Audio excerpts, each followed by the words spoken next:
नमस्कार दोस्तों, मैं दीपक शर्मा आपका बहुत बहुत स्वागत करता हूं आपके अपने YouTube channel the crazy news talk में।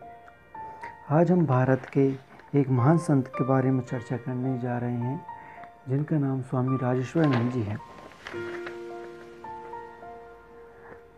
ऐट न्याय पंचायत के पाचूकर निवासी स्वामी राजेश्वरानंद जी का जन्म 22 सितंबर 1955 में हुआ था।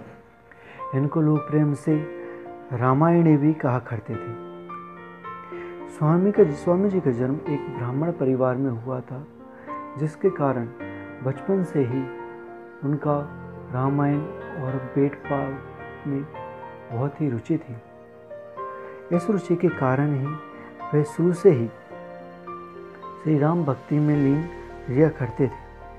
उनकी प्रारंभिक शिक्षा 1967 में गांव के ही नेहरू जूनियर हाई स्कूल में हुई। पढ़ाई के दौरान भी वे कक्षा में अपनी मधुर आवाज़ में चौपाइयाँ सुनाया करते थे, जिससे गांव के लोग व शिक्षक आश्चर्यचकित रहते थे।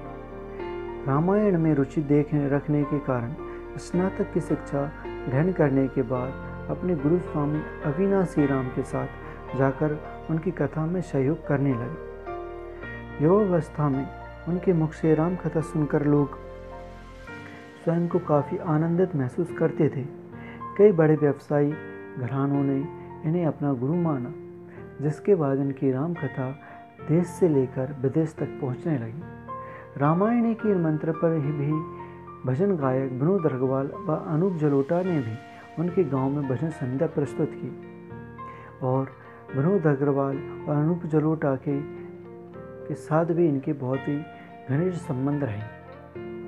राम कथा मर्मज्ञ मुरारी बापू भी रामायणी के बहुत ही प्रबल भक्त रहे। उनके मुंह से निकलने वाली राम कथा को वे काफ़ी पसंद करते थे। परिवार के करीबियों की माने तो बापू तो उन्हें अपना छोटा भाई मानते थे। स्वामी श्री राजेश्वरानंद जी को बहुत चाहते थे। शिव मंदिर बनाने की तैयारी कर रहे थे वे।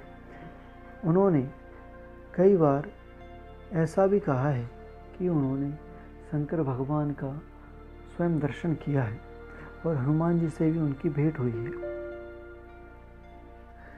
वे स्वयं को श्री राम जी का सेवक मानते थे और सभी से यही कहते थे कि आप भी निरंतर श्री राम जी के चरणों की सेवा करते रहें। उनकी कथाएं बहुत प्रचलित हुई। लोग देश विदेश में उनको बुलाते थे और श्री राम कथा का रसपान किया करते थे। यही नहीं, उनकी कथाएं आज भी YouTube और अन्य चैनल के माध्यमों से प्रसारित होती हैं और लोग उसका आनंद लेते हैं। 10 जनवरी 2019 को स्वामी जी ने अंतिम सांस ली। उनके निधन की खबर पर पूरा देश शोकाकुल था।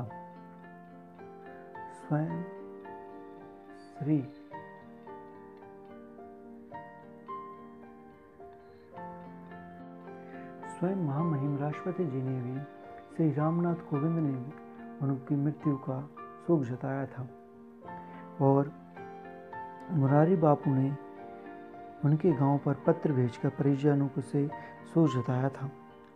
माना जाता है कि जब वे कथा सुनाने के लिए मंच पर आसीन होते थे तो हनुमान जी की ऐसी कृपा बरसती थी कि उनके मुख से निकलने वाली राम कथा भक्तों को अति आनंदित कर देती थी। ऐसे ही संत श्री राजेश्वरानंद जी को हम आज नमन करते हैं, उनको श्रद्धा सुमन अर्पित करते हैं।